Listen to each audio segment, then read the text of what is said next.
Hello, everyone, and welcome back again to our channel, which is Tutoring Made Easy. If this is your first time, you know, coming here, I'd like you to do us a very, very good favor. And that favor is to please and please subscribe to our channel. Why? We want this channel to be a family so that we can grow it together and help as many people as possible. Because the goal of this channel is to make math easy and enjoyable. Yes, so that people that are scared of math, they will get to the point of being encouraged and being able to take math classes and enjoy them while they do that. That is the reason why we are here. If you also have been watching our videos, thank you very much. But haven't yet subscribed, please do so. Please do so. And if you're already a subscriber, I would like to use this opportunity to say a very big thank you to you for helping support our channel. In addition, if you have any form of a comment, like you have specific math topics that you want us to do a video on, feel free to drop it in the comment section below, and we will be more than willing to do that for you. All right. But however, I hope each and every one of you is doing great. Yes, I hope you're doing great, and I wish you all the best.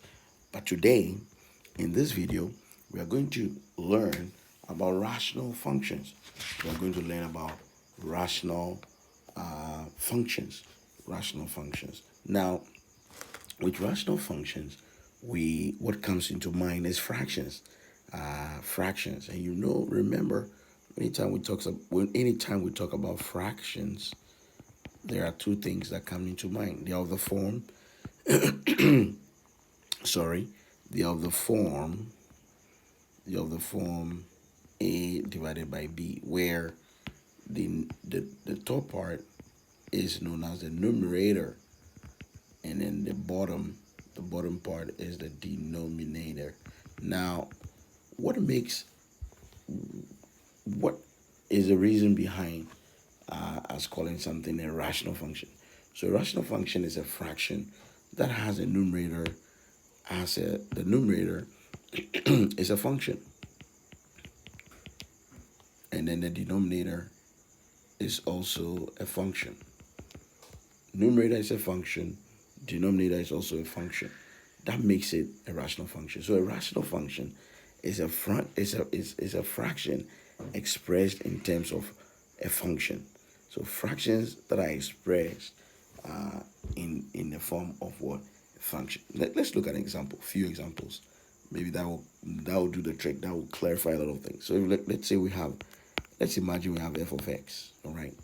Now remember, we said something is a function if it's expressed in the form f of x or y equals to.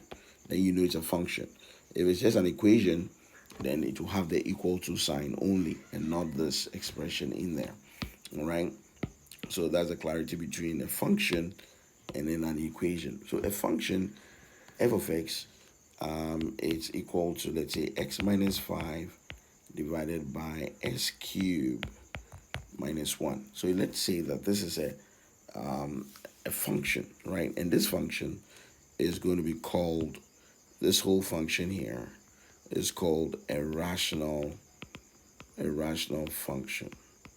A rational function. Now, it's called a rational function because there's the numerator.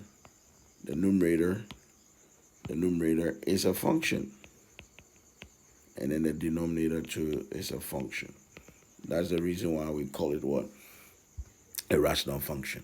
A rational function. Now, with most of the time, with questions, with assignments or exams or questions that you might usually come along or will most of the time meet, to be asking you to look for the zeros of the function, to find the zeros of the function.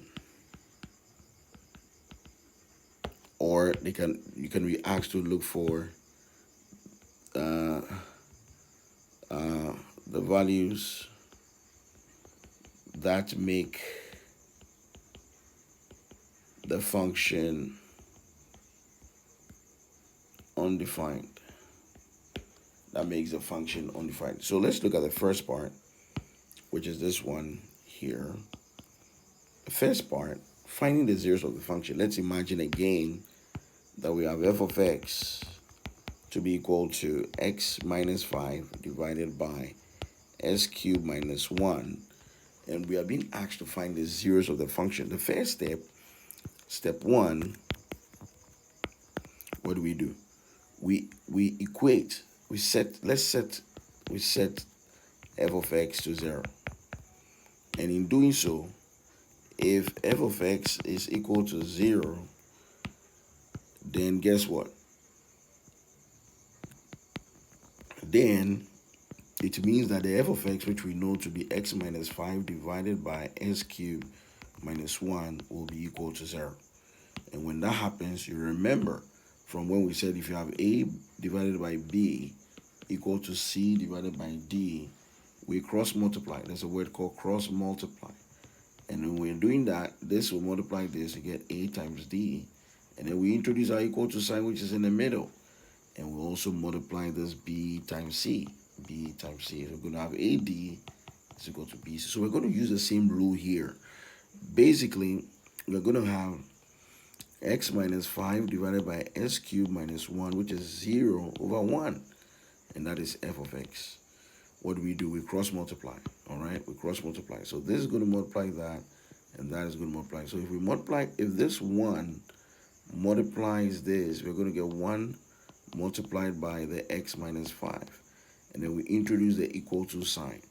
And then this one here is also multiplying 0. So we're going to have 0 times, s cubed minus 1. We know that this one is going to multiply this x. Yeah. This is going to multiply this x, and we're going to get x. And this same one is going to multiply negative 5. We're going to get negative 5. And then 0 times anything is 0. So we're going to have x minus 5 is equal to 0. Therefore, x is equal to 5. So we can say that the zeros of the function, is x is equal to 5. So that'll be our final answer. I hope this helps. If it's not too clear and blurry, I would advise that you pause, go back a little bit, try and follow the steps, reflect over it, and it will definitely come. It's not difficult. It will come to you. It will come to you. All right. Now let's look at the second method. All right. We're going to look at the second method.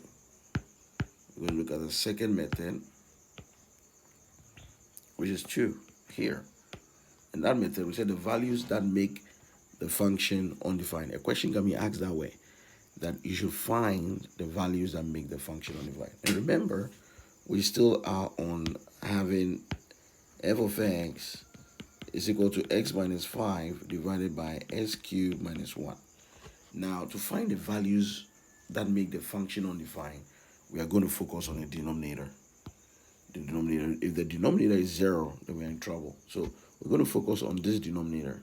We're going to set up the denominator to 0. The denominator to be equal to 0. So what it means is we're going to have something like this. Therefore, s cubed minus 1 is 0, which means s cubed is equal to this 0. This will move here.